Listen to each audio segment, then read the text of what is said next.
bekas siwaknya dijual, dibeli sama mereka. Kan keramat, tangannya dicelupin ke air, barokah teman-teman. Barokah pokoknya. Itulah kehebatan mereka mendoktrin selama ini kepada bangsa Indonesia. Bukankah di dalam Undang-Undang Dasar Republik Indonesia untuk mencerdaskan anak bangsa? Tetapi mereka tidak. Oknum-oknumnya membodohi anak bangsa dengan cerita-cerita halu khurafat yang mereka sebarkan. Mereka dengan bangganya menyampaikan di media sosial, dan ketika dibantah di media sosial, mereka mengatakan kami tidak percaya karomah. Ngaku ahlu sunnah tapi nggak percaya karamah. Ini di medsos sekarang banyak, kalau cerita-cerita karamah langsung dibilang itu khurafat, itu cerita bohong. Itu pembodohan. Padahal yang diceritakan itu benar. Kisruh nasab semakin menjadi-jadi ya teman-teman, yang dimana Robitoh Alawiyah mencoba untuk memediasi katanya untuk pertemuan dialog ilmiah, tetapi sayang dialog ilmiahnya terkesan berat sebelah. Bahkan bukan cuma sekedar berat sebelah, mereka ini ingin memanfaatkan keadaan seolah-olah mereka ini ingin terlihat unggul dengan metode dialog ilmiah yang mereka susun sendiri. Kenapa saya menyatakan disusun sendiri? Karena peraturan yang mereka buat adalah sesuai dengan kehendak mereka. Dialog yang ingin mereka laksanakan yaitu yang dimana dari keempat atau kelima nama yang mereka sebutkan, dari Kiai Imaduddin, Profesor Manahem Ali, Rhoma Irama, terus Guru Gembul, dan juga ada Mama Gufron. Yang paling membuat saya tergelitik adalah Mama Gufron. Kenapa Mama Gufron ini diundang sedangkan Mama Gufron tidak ada ilmiahnya sama sekali? Dan mereka melupakan beberapa tokoh yang juga membahas nasab mereka. Mereka mengundang yang seolah-olah bisa mereka jatuhkan. Kalau perlu saya pun mungkin akan diundang gitu.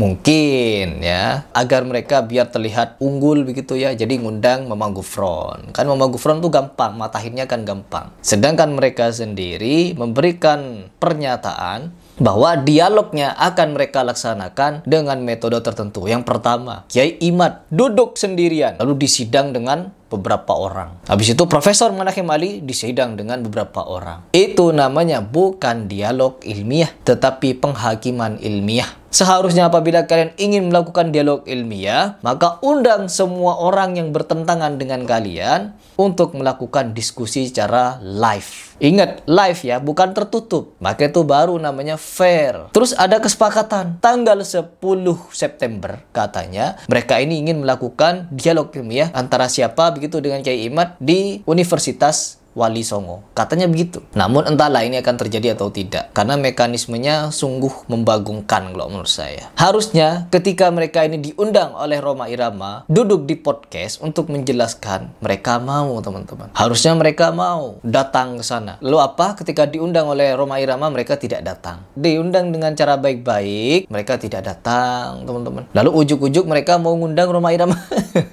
Ya Allah, diundang tidak mau malah ngundang orang. Seolah-olah mereka ini wajib untuk tetap dimuliakan teman-teman. Itu yang saya tidak suka dengan para habaib ini. Tetapi masih ada habaib yang tidak seperti itu teman-teman. Ada juga habaib yang tidak peduli dengan nasabnya dan mau mengajarkan sunnah seperti Ustadz Salim Al-Mukhdor, yang dimana beliau fokus untuk menyampaikan sunnah, tidak fokus kepada kemuliaan nasabnya. Ada juga habaib dari Marga Al-Habsyi yang dimana beliau itu sudah melakukan tes DNA dan rata-rata DNA mereka ke G teman-teman. Haplogrupnya ke G, bukan ke J.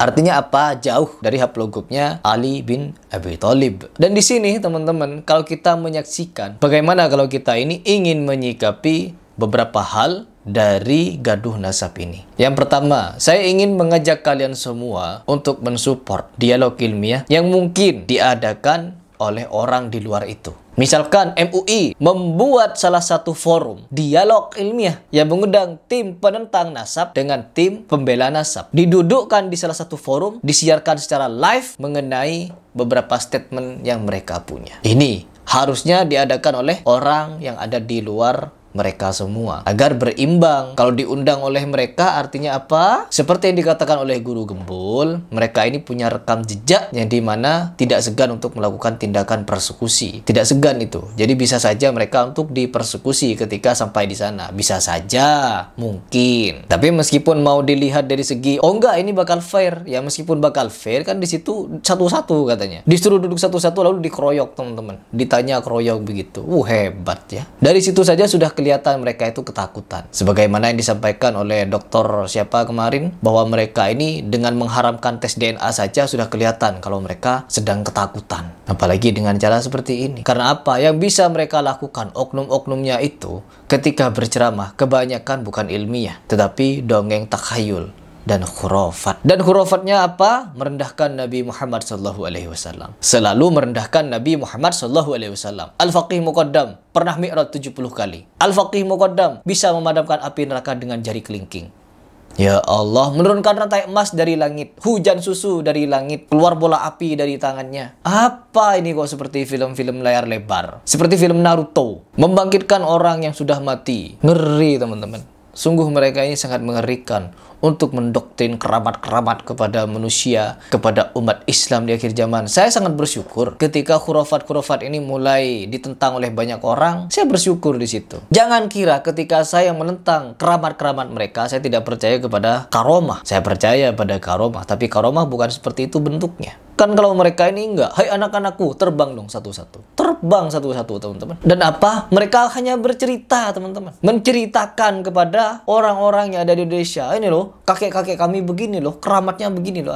Akhirnya apa? Orang Indonesia itu kan banyak yang suka hal seperti itu. Dan mereka itu akan mengiyakan, membenarkan. Sehingga apa? Takdim, bekas siwaknya dijual, dibeli sama mereka. Kan keramat, tangannya dicelupin ke air, barokah teman-teman. Barokah pokoknya. Itulah kehebatan mereka mendoktrin selama ini kepada bangsa Indonesia. Bukankah di dalam Undang-Undang Dasar Republik Indonesia untuk mencerdaskan anak bangsa? Tetapi mereka tidak. Oknum-oknumnya membodohi anak bangsa dengan cerita-cerita halu khurafat yang mereka sebarkan. Mereka dengan bangganya menyampaikan di media sosial, dan ketika dibantah di media sosial, mereka mengatakan kami tidak percaya karomah. Kami percaya karomah. Tapi karomah bukan seperti itu bentuknya.